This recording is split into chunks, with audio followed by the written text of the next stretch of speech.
Although मैं इसको बता चुका हूँ।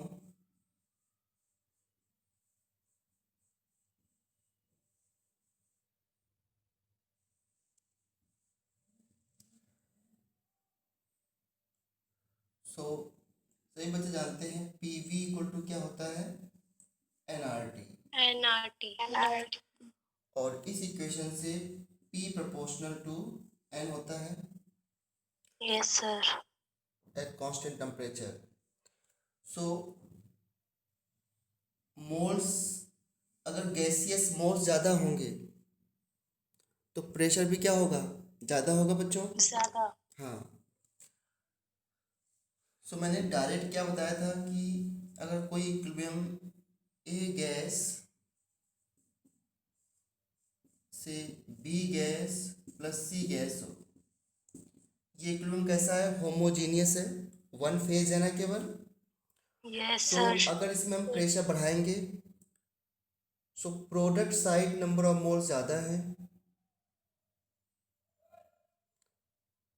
सो प्रेशर इंक्रीज करने पर प्रोडक्ट साइड प्रेशर ज़्यादा इंक्रीज होगा।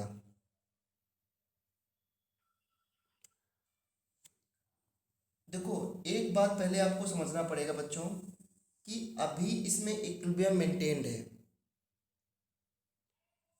रिएक्शन इक्विलिब्रियम में है, बी सी और ए की कंसंट्रेशन कांस्टेंट है।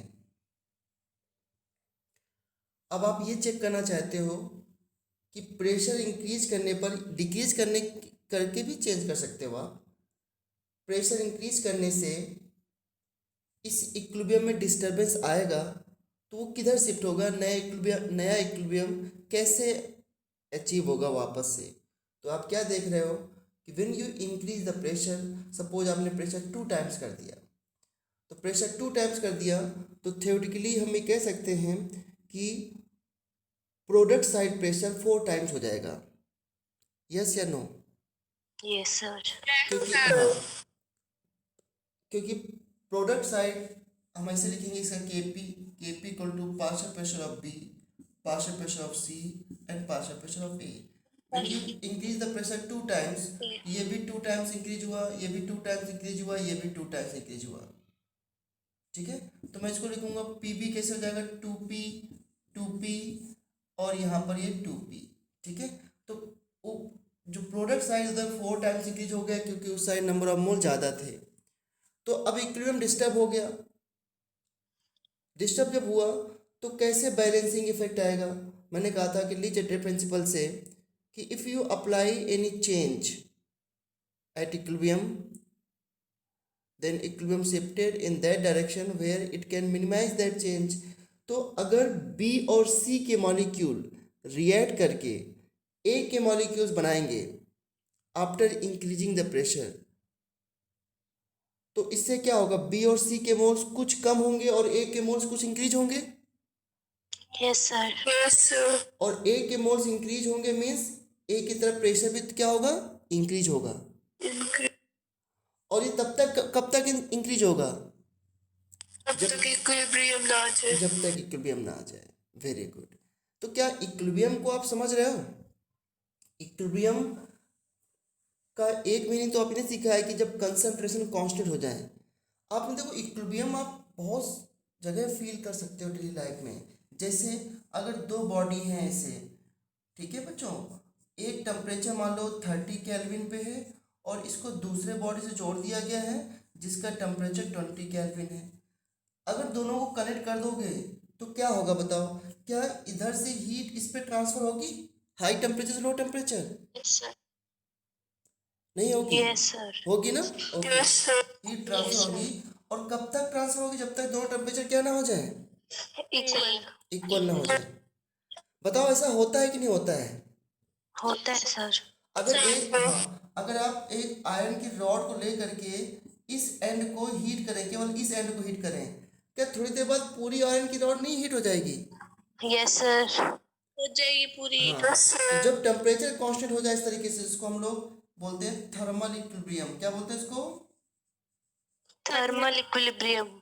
हाँ ये थर्मलाइज में है, थर्मल इक्विलिब्रियम। तो मतलब इक्विलिब्रियम बहुत सारे जो है चीज़ों में हो सकता है। लेकिन अभी हम लोग केमिकल पढ़ रहे हैं। केमिकल इक्विलिब्रियम मतलब जहाँ पे केमिकल चेंज हो, न्यू सब्सटेंस फॉर्म हो। फिजिकल इक्विलिब्रियम में अभी जब आगे हम पढ़ेंगे तो हम सीखेंगे कि फिजिकल इक्विलिब्रियम में केवल स्टेट स्टेट चेंज चेंज होती है, होती है। न्यू सब्सटेंस फॉर्म नहीं होता है ना। कोई नया बॉन्ड फॉर्म होता है नहीं, ठीक है, केवल स्टेट चेंज होती है। तो इस तरीके से इफेक्ट ऑफ प्रेशर को मैंने डायरेक्टली क्या बोला था, मैं लास्ट में रिपीट करता हूँ लास्ट टाइम, कि प्रेशर बढ़ाने पर इक्विलिब्रियम उस साइड शिफ्ट होता है जिधर नंबर ऑफ मोल्स कम होते हैं। क्यों शिफ्ट होता है? क्योंकि नंबर ऑफ मोल्स जिधर कम होंगे उधर प्रेश कम इंक्रीज होगा प्रेशर को बढ़ाने पर, इसलिए उधर नंबर ऑफ मोल्स अगर बढ़ जाएं तो बैलेंसिंग इफेक्ट आ जाएगा। ठीक है बच्चों, क्लियर है इतना? Yes sir. Yes sir. Okay.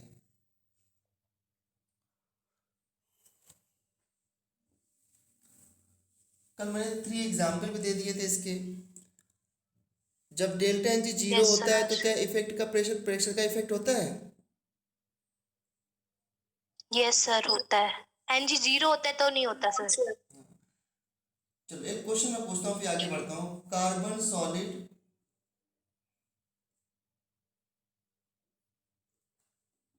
Plus CO2 gas into 2CO gas, बताइए इस इक्विलिब्रियम में अगर प्रेशर को इंक्रीज कर दिया जाए तो इक्विलिब्रियम किस डायरेक्शन में शिफ्ट होगा? बैकवर्ड। बैकवर्ड। बैकवर्ड। सभी का आंसर बैकवर्ड है? किसी में भी नहीं होगा। सर नहीं होगा सर, बैकवर्ड सर नहीं होगा। सर होगा, बैकवर्ड होगा। ओके। ये सर सी के साथ एस है या फिर जी है? ये ऐसे बेटा है, सॉलिड है। सर ये heterogeneous है ना। ओके। फिर सर बैकवर्ड में होगा। Yes sir. Okay okay wait yes sir. Wait.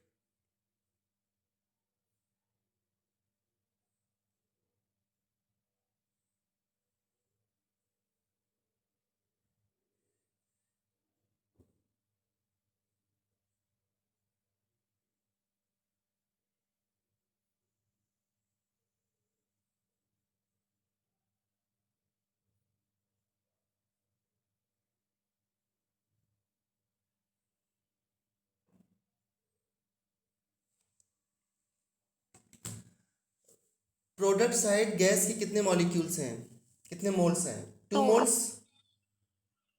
Yes sir. और रिएक्टेंट साइड 1 मोल्स है। वीडियो को स्पॉटलाइट कर लो। ओके।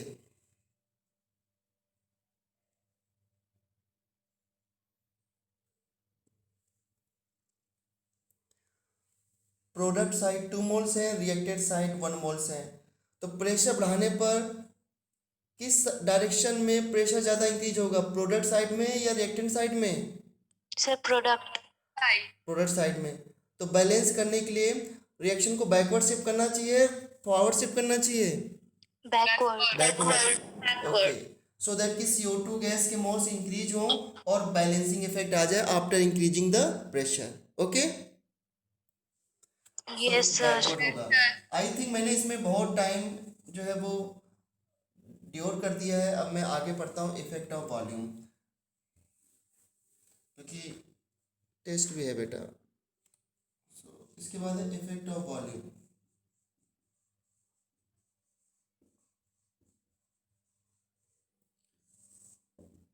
इफेक्ट ऑफ वॉल्यूम में कुछ नहीं बताना है मुझे। देखो ध्यान से, क्या बच्चों बॉयल्स लॉ से आपने पढ़ा है pressure is inversely proportional to volume? Yes sir.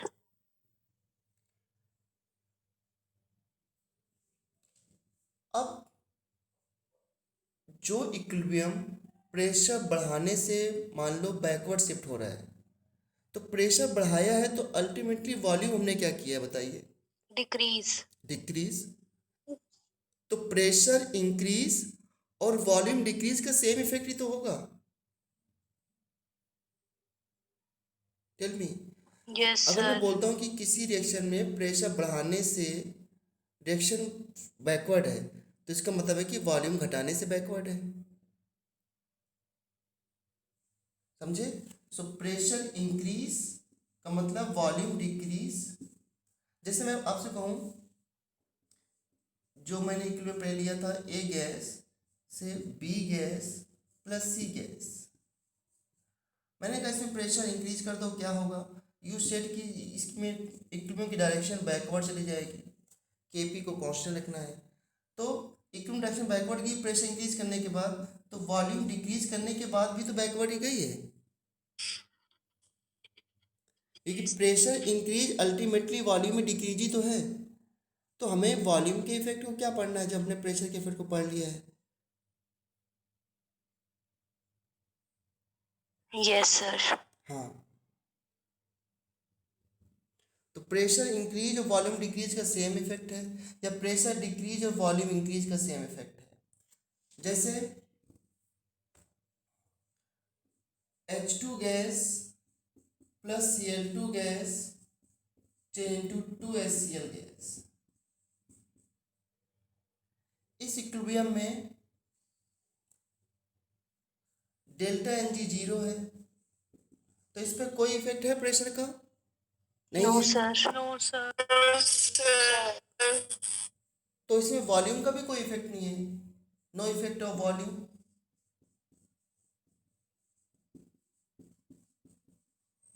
No effect of volume. तो प्रेशर और वॉल्यूम का इफेक्ट बिल्कुल एक जैसा है बेटा।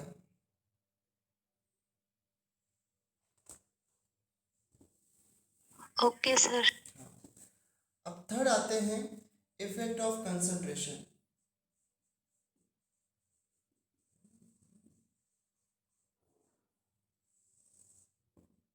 इफेक्ट ऑफ कंसंट्रेशन,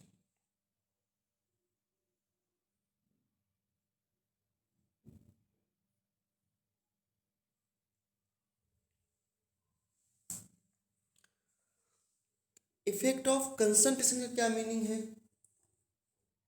जैसे फिर से मैं सेम इक्विलिब्रियम लेता हूँ, A gas change to B gas plus C gas.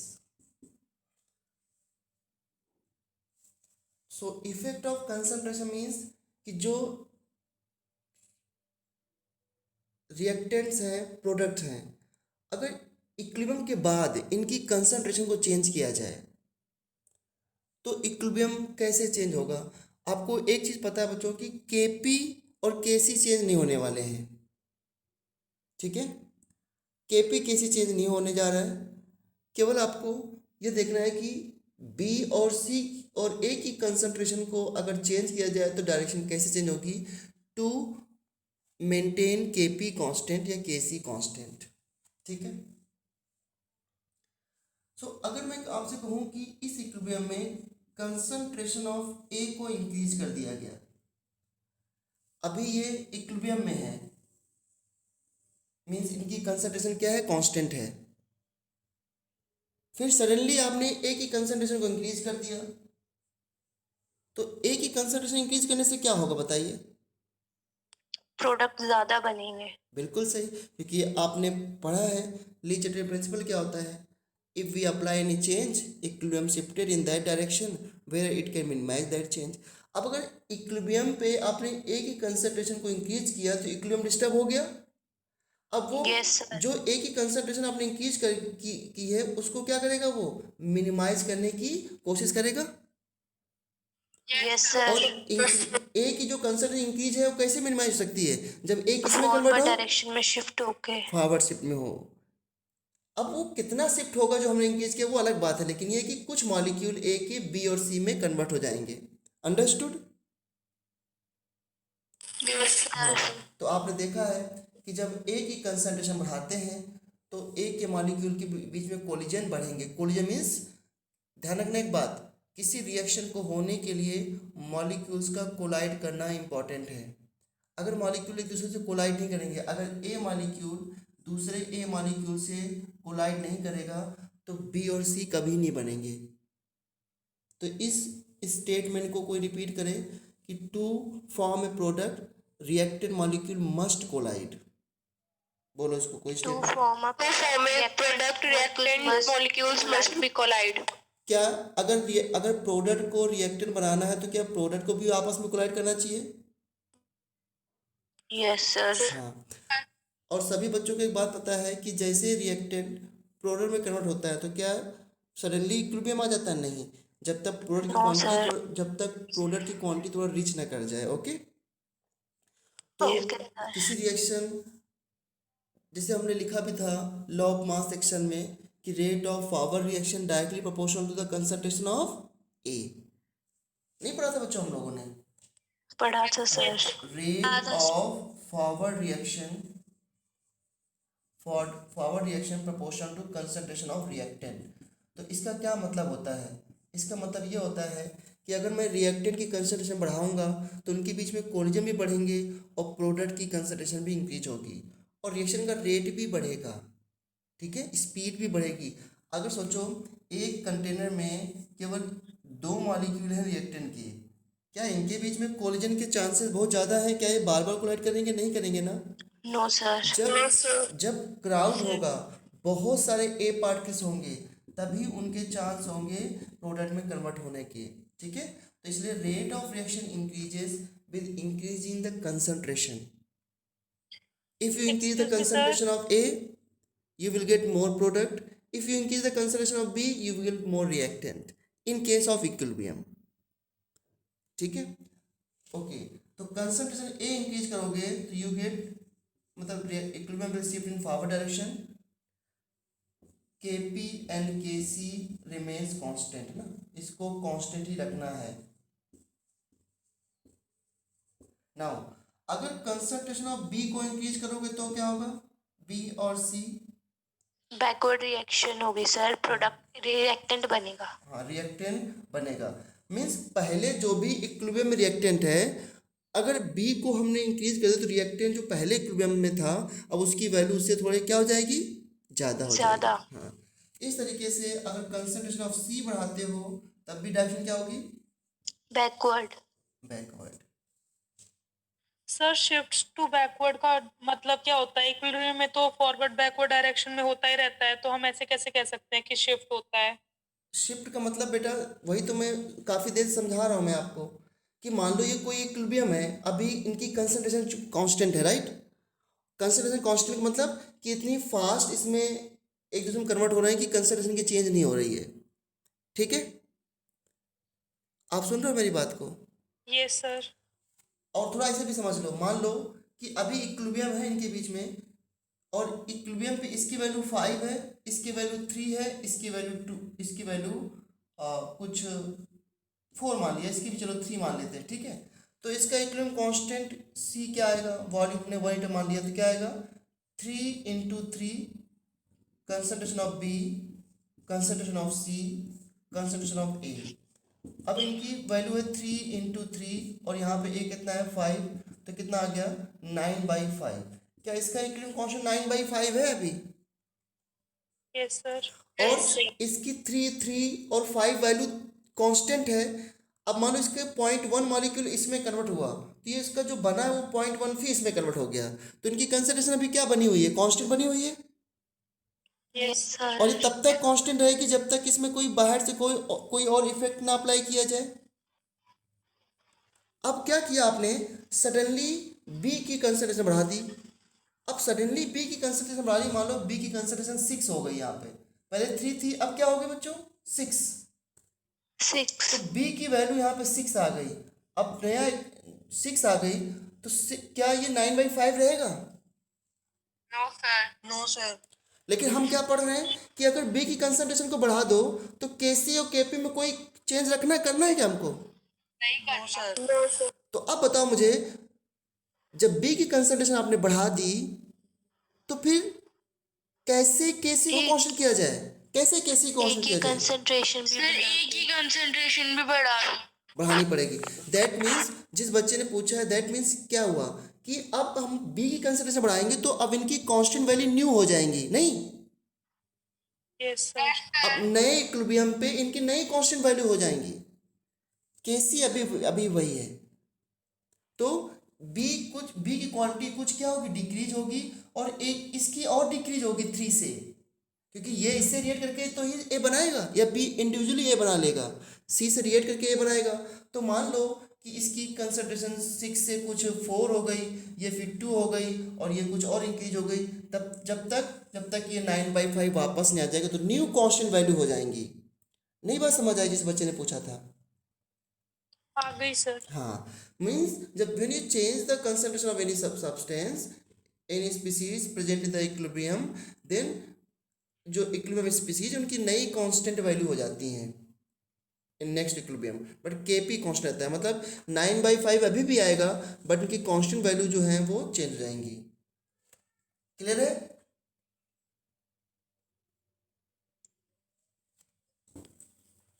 Yes sir. Pressure और कंसंट्रेशन एक साथ चेंज कर दे तो? प्रेशर कांस्टेंट अब एक ही इफेक्ट एक साथ पढ़ोगे।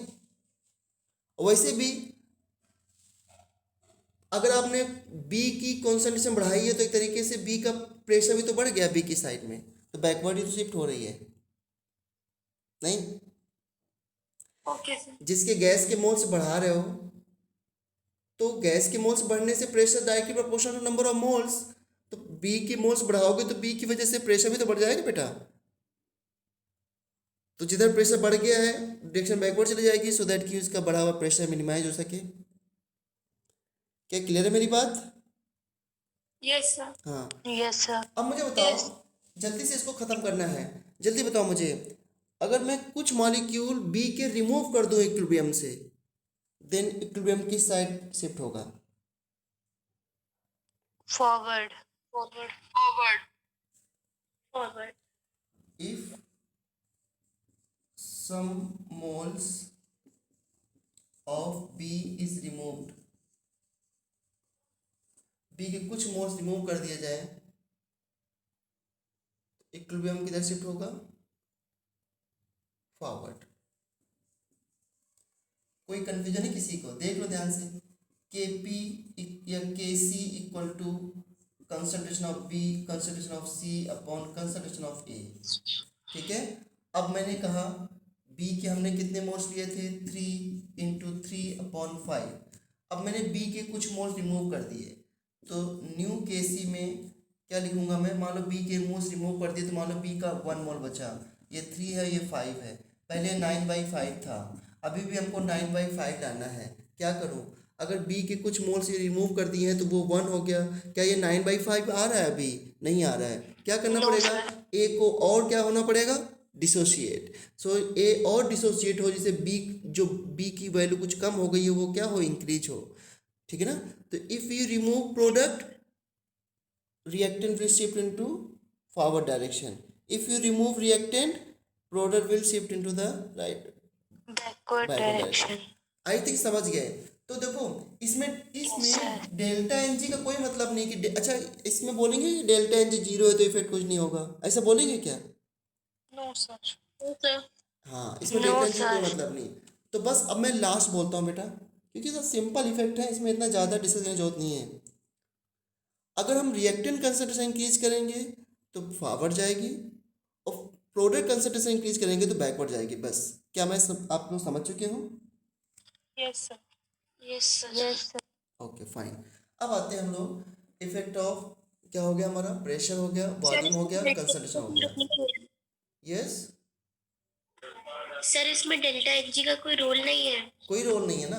अब आप मुझे बताओ, A plus B change into C plus D, ये सभी गैस में है, इसका डेल्टा एन जी 0 है कि नहीं? 0 है, बोलो। Yes sir. अब फिर भी आपने बी की कंसंट्रेशन बढ़ा दिया तो क्या होगा बताइए? फिर भी 0 ही रहेगा।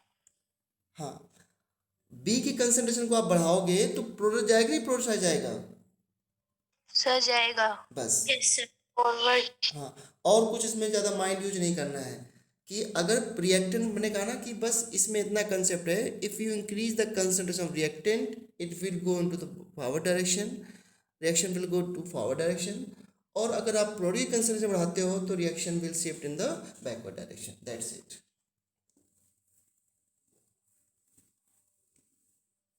अब आते हैं हम लोग पढ़ते हैं इसके बाद जो भी Effect of इफेक्ट है बच्चों, catalyst. हाँ इसके बाद जो इफेक्ट है उसमें थोड़ा सा आपको ज़्यादा कॉन्सेंट्रेट होना पड़ेगा। Effect of catalyst, effect of temperature and inert gas. So आते हैं इफेक्ट ऑफ कैटलिस्ट।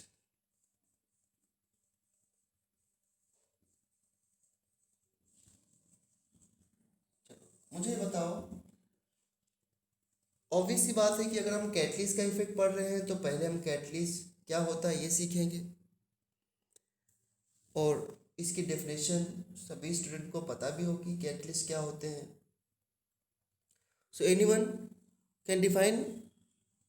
जो रिएक्शन की स्पीड को इंक्रीज कर देता है। So the substance that increase the speed of reaction. Sir, any The base on which reactant decrease speed of reaction. Okay, और कोई?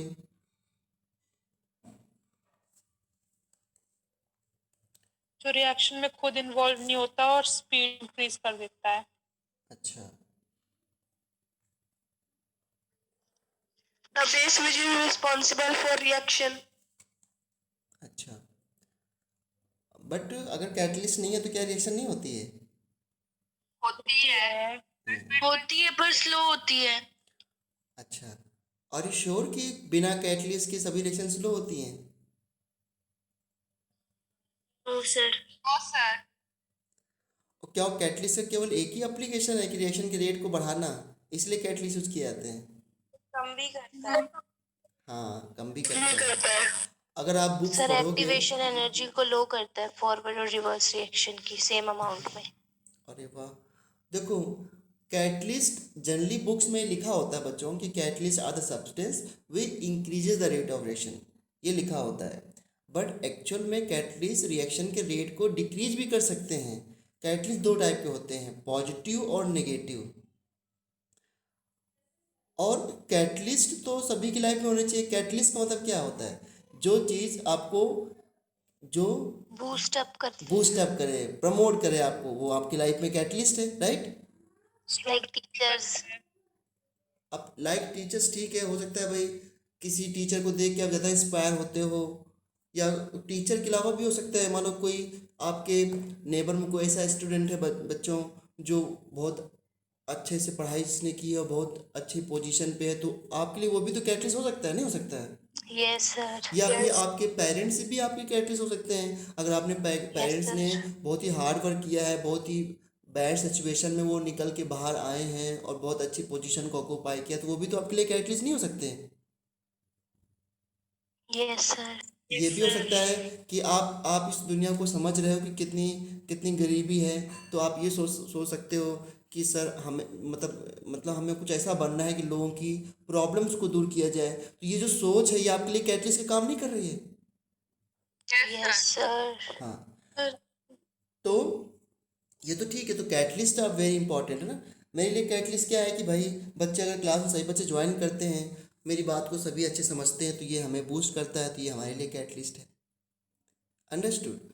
सो कैटलिस्ट पॉजिटिव नेगेटिव दोनों हो सकते हैं। पॉजिटिव कैटलिस्ट नेम सजेस्ट कर रहा है, पॉजिटिव मतलब जो रेट को इंक्रीज जो करे, इंक्रीज और करता है। नेगेटिव कैटलिस्ट जो डिक्रीज करे। देखो बच्चों, डिक्रीज करता बहुत सारी ऐसी रिएक्शन है जो माइक्रो सेकेंड में पूरा हो जाती हैं। अगर ऐसी रिएक्शन जो माइक्रो सेकेंड में कंप्लीट हो रही हैं, क्या उस रिएक्शन की स्टडी करना डिफिकल्ट नहीं है थोड़ा सा?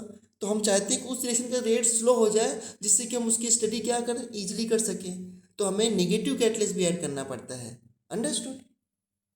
है। Yes sir. हाँ, तो प्लीज़ कंफ्यूज मत होना, बुक्स में यही लिखा होता है कि catalyst are the substance which increase the rate of reaction, लेकिन मैं इसको ऐसे लिखा रहा हूँ, catalyst are the substance which alter the rate of reaction. क्या बोलूँगा मैं?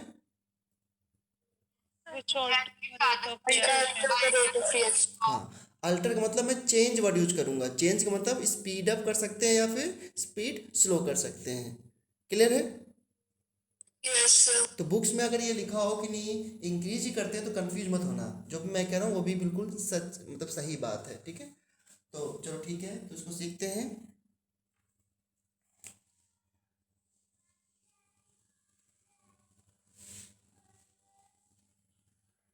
They, at least, they are the substances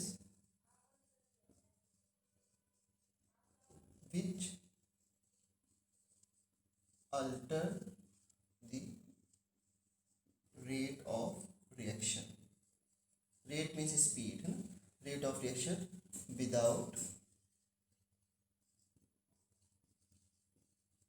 consuming itself. Okay, without consuming itself we have positive catalyst. अगर आप ये डिफिनेशन लिखते हैं तो आपको पॉजिटिव कैटलिस्ट बताना पड़ेगा. पॉजिटिव कैटलिस्ट क्या होते हैं? जो रेट को इंक्रीज करते हैं. और नेगेटिव कैटलिस्ट क्या होते हैं? जो रेट को डिक्रीज करते हैं. नेगेटिव कैटलिस्ट को कैटालिटिक पॉइजन भी कहते हैं. और पॉजिटिव कैटलिस्ट को जो है वो इनहिबिट, जो है क्या बोलते हैं इसको, प्रमोटर कहते हैं. ठीक है, जो प्रमोट करे रेट को, दैट इज पॉजिटिव कैटलिस्ट. जो डिक्रीज करे नेगेटिव कैटलिस्ट. जैसे एक बात भी बताता हूँ, ऐसा नहीं कि मैं एग्जांपल दे देता हूँ आपको. ये रिएक्शन है N2 gas plus 3H2 gas. क्या बनता है बच्चों इस रिएक्शन में? 2NH3 gas, ammonia. अमोनिया. इस प्रोसेस का नेम क्या होता है? Harbours process. Haber's process. हाँ, ये इंडस्ट्रियल मेथड है टू प्रिपेयर अमोनिया. पता है इस रिएक्शन में क्या लेते हैं कैटलिस्ट? Sir zinc. नहीं, आयरन. क्या लेते हैं बच्चों? आयरन.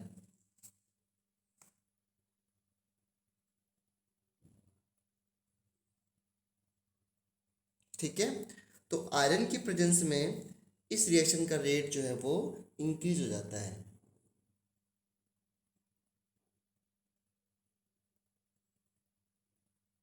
सर अगर इसी रिएक्शन का रेट डिक्रीज करना है तो?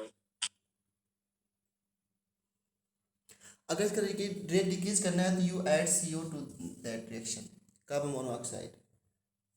तो कार्बन मोनोऑक्साइड्स आने से इस रिएक्शन का रेट डिक्रीज हो जाता है. तो कार्बन मोनोऑक्साइड जो होता है एक तरीके से कैटालिटिक पॉइजन का काम करता है इस रिएक्शन के लिए. ये Fe सॉलिड है. आपको मैं बता दूं कि 12th में आपके सिलेबस में कैटलिस्ट चैप्टर भी है, तो उसमें कैटलिस्ट ही पढ़ना है कि पॉजिटिव कैटलिस्ट एग्जाम्पल क्या होते हैं, नेगेटिव कैटलिस्ट के एग्जाम्पल क्या होते हैं, प्रमोटर क्या होता है, इनहिबिटर क्या होता है, बहुत सारी चीज़ें हैं. बट अभी आप प्लीज़ कीप इन माइंड कि catalyst alter the rate of reaction, they can increase और decrease the rate of reaction both. Okay, ये तो हमको पढ़ना नहीं था. हमको तो ये पढ़ना है कि कैटलिस्ट को ऐड करने का इफेक्ट क्या है इक्विलिब्रियम पे, ये पढ़ना है बेसिकली. सर कोई इफेक्ट नहीं होगा ना, बिकॉज ये तो स्पीड रेट बढ़ा रहा है. हाँ, देखो दंस, अभी मुझे नहीं पता है, तो मैं सभी बच्चों से पूछना चाह रहा हूँ कि अगर कोई भी इक्विलिब्रियम है, मान लो ए, फिर से वही मैं लिखता हूँ, ए गैस से you are going B gas plus C gas, यही इक्विलिब्रियम है. और आपने इस इक्विलिब्रियम, ये इक्विलिब्रियम किसी टेम्परेचर पे मेंटेन्ड है, किसी प्रेशर पे मेंटेन्ड है बच्चों. फिर आपने क्या किया कि अगर इस इक्विलिब्रियम पे कोई कैटलिस्ट ऐड कर दिया, you have added some catalyst, so equilibrium disturb होगा कि नहीं होगा, या मुझे आप बताइए कैटलिस्ट डालने से रिएक्शन फॉरवर्ड जाएगी या बैकवर्ड जाएगी? इसका जवाब दो मैं जल्दी से. सेम चल नहीं सर स्पीड बढ़ जाएगी. नहीं होगा, स्पीड बढ़ेगी बस. तरुण आप बताइए.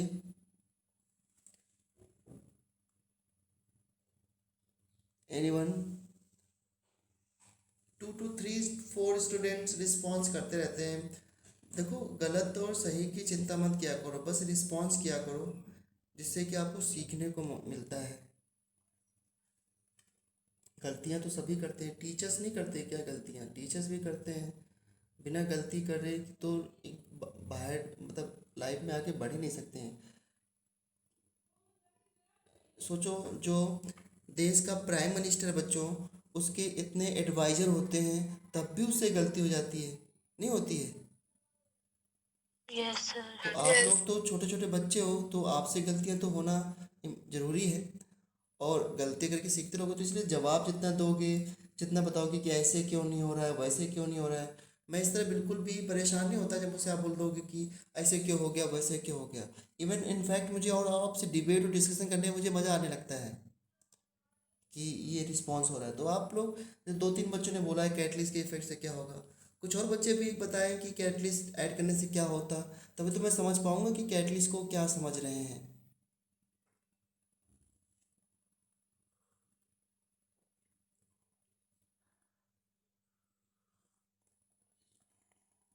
फिर पहले रिएक्शन फॉरवर्ड तेज जाएगी फिर अच्छा, sir rate of forward reaction और बैकवर्ड रिएक्शन दोनों ही साथ स्पीड अप होगी अगर हम कैटलिस्ट ऐड करते हैं तो। हाँ देखो, वेरी गुड, शाबाश।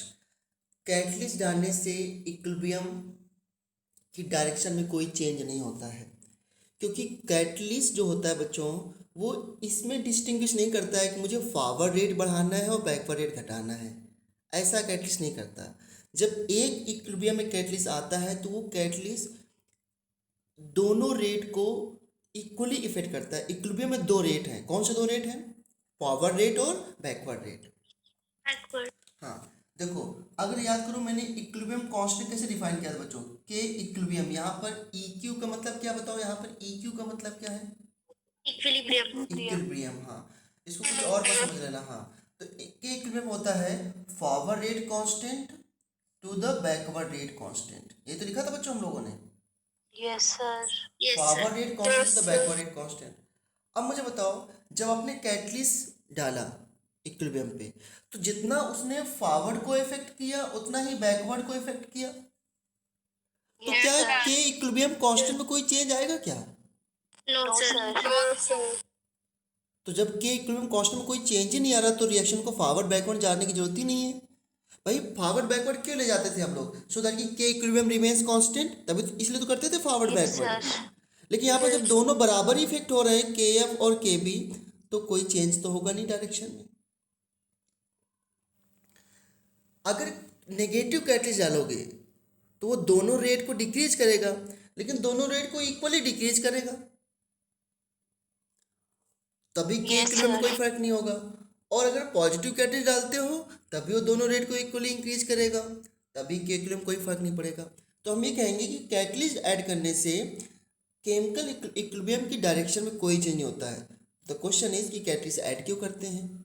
तो कैटलिस्ट इसलिए ऐड करते हैं सो दैट कि मान लो अगर इक्विलिब्रियम पहले 2 मिनट में इस्टेब्लिश हो रहा है, तो अगर हमने पॉजिटिव कैटलिस्ट डाला तो इक्विलिब्रियम 1 मिनट में इस्टेब्लिश हो सकता है। अगर दोनों रेट उसने इंक्रीज कर दिए तो फॉरवर्ड रेट भी जल्दी हो जाएगा, बैकवर्ड रेट भी जल्दी हो जाएगा और इक्विलिब्रियम भी जल्दी मेंटेन हो जाएगा। यस या नो? Yes, sir. तो एक मैं पॉइंट बोलता हूँ, फिर एक बच्चा उसको रिपीट करेगा, ठीक है? Equilibrium, sorry, addition of catalyst does not change the direction of equilibrium, it only changes the time at which equilibrium established. कौन रिपीट करेगा इसको? Adding of catalyst does not change the direction of reaction, but only changes the time of to establish the reaction. Establish the equilibrium, right? Reaction, हाँ reaction है but equilibrium पढ़ रहे हैं ना हम लोग। Okay, Okay, sir. सो देखो मैं ध्यान देना सब बच्चे, मैं इसको लिख भी देता हूँ। एडिशन, ये क्या लिखा हुआ बताओ जल्दी से, ये क्या लिखा हुआ है? Addition. Addition. Of catalyst does not change the direction of equilibrium,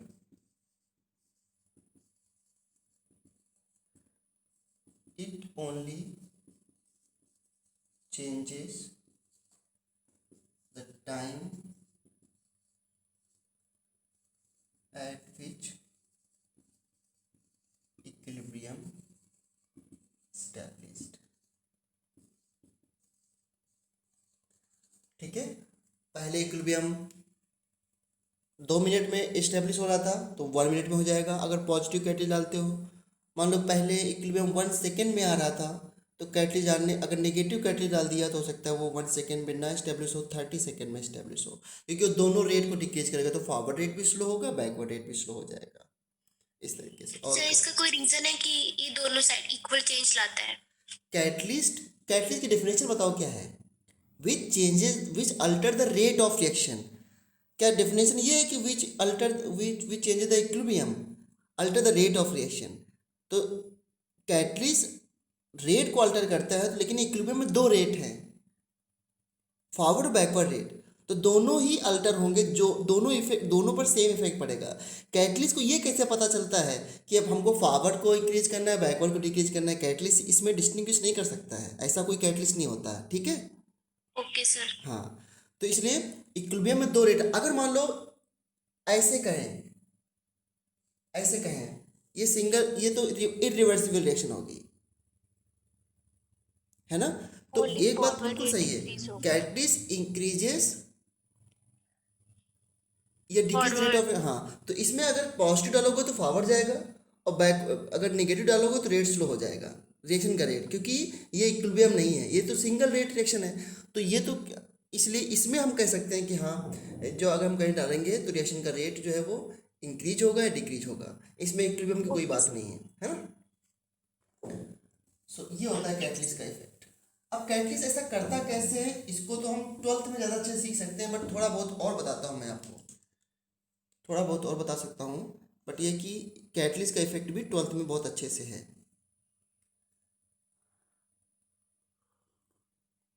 sir ये चैप्टर अभी कितने दिन का और बचा है?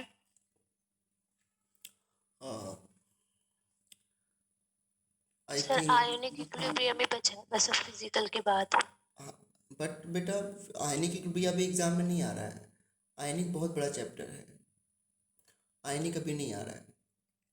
ये वाला कितने दिन में खत्म होगा?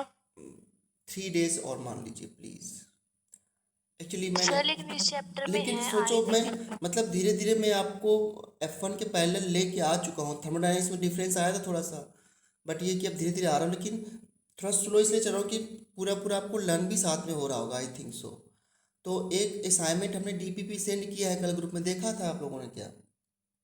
यस सर आज सॉल्व कर लेंगे उसको। हाँ, और उसके सोल्यूशन भी सेंड किए हैं, तो आप क्वेश्चन करते रहो, और टाइमली मतलब एग्ज़ाम के 3-4 दिन पहले ख़त्म करके रिवीजन भी 1-2 बार कर लेंगे। चिंता मत करो, इस बार ऐसा नहीं होगा कि आपका एक भी वर्ड छूटेगा, ठीक है। पर थोड़ा सा ओके सर। साइंस को समझना बहुत इम्पोर्टेंट है। अगर जल्दी जल्दी करके मैं ख़त्म भी कर देता हूँ तो ये आपके साथ जस्टिस नहीं होगा बेटा, है ना। तो बस थोड़ा सा जो टाइम डिले चल रहा था वो धीरे धीरे बैकअप हो रहा है, अब बैलेंस हो जाएगा धीरे धीरे, ठीक है। चलो, ओके सर। हाँ, जैसे मान लो कोई रिएक्शन है बच्चों, रिएक्टेंट से प्रोडक्ट, या A प्लस B से we are going to C plus D, ठीक है। सो यहाँ पर है एनर्जी, पोटेंशियल एनर्जी, और यहाँ पर है progress of reaction, progress of reaction.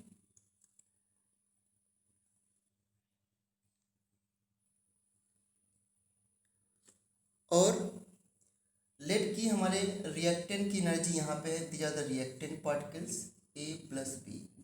जब ये रिएक्ट करते हैं, मतलब रिएक्ट मीन्स A B से कोलाइड करता है। जब A B से कोलाइड करता है सो क्या मिलेगा? प्रोडक्ट। लेकिन उसके पहले की स्टेट आती है ऐसे, यहाँ पर ये देखो, ए और बी कोलाइड करते हैं तो एक हाईएस्ट एनर्जी स्टेट पहुंचते हैं पहले, उसके बाद they form product C plus D। यहाँ पर प्रोडक्ट की एनर्जी है। इस ग्राफ में मैंने प्रोडक्ट की एनर्जी रिएक्टेंट से कम दिखाई है ना? Yes sir. हाँ, Yes, sir. इस डिफरेंस को डेल्टा H बोलते हैं, जो रिएक्टेंट और प्रोडक्ट की एनर्जी में जो डिफरेंस होता है दैट इज डेल्टा H। तो मैंने ग्राफ जो बनाया उसमें प्रोडक्ट की स्टेबिलिटी रिएक्टेंट ज़्यादा है, इसका उल्टा भी कर सकता हूँ मैं, C प्लस D को ऊपर रिएक्टेंट नीचे भी कर सकता हूँ। ऐसा नहीं कि प्रोडक्ट हमेशा रिएक्टेंट से ज़्यादा स्टेबल हो। किसी भी रिएक्शन को होने के लिए जो मिनिमम एनर्जी चाहिए होती है, उस एनर्जी का नाम होता है एक्टिव थ्रेशोल्ड एनर्जी। जैसे आपने थ्रेशोल्ड पढ़ा है, ये वर्ड आपने स्ट्रक्चर ऑफ एटम में, याद है ना? पढ़ा है ना? मेटल सरफेस से इलेक्ट्रॉन को एग्जिट कराने के लिए जो एनर्जी चाहिए होती है that is called threshold energy या वर्क फंक्शन जो जिसे बोलते थे आप, राइट ना?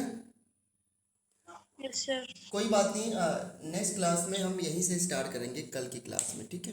सर ये C+D को ऊपर बना के वो वाला बताना। कल कल यहीं से करेंगे स्टार्ट, चिंता की कोई बात नहीं है। Okay sir. हाँ।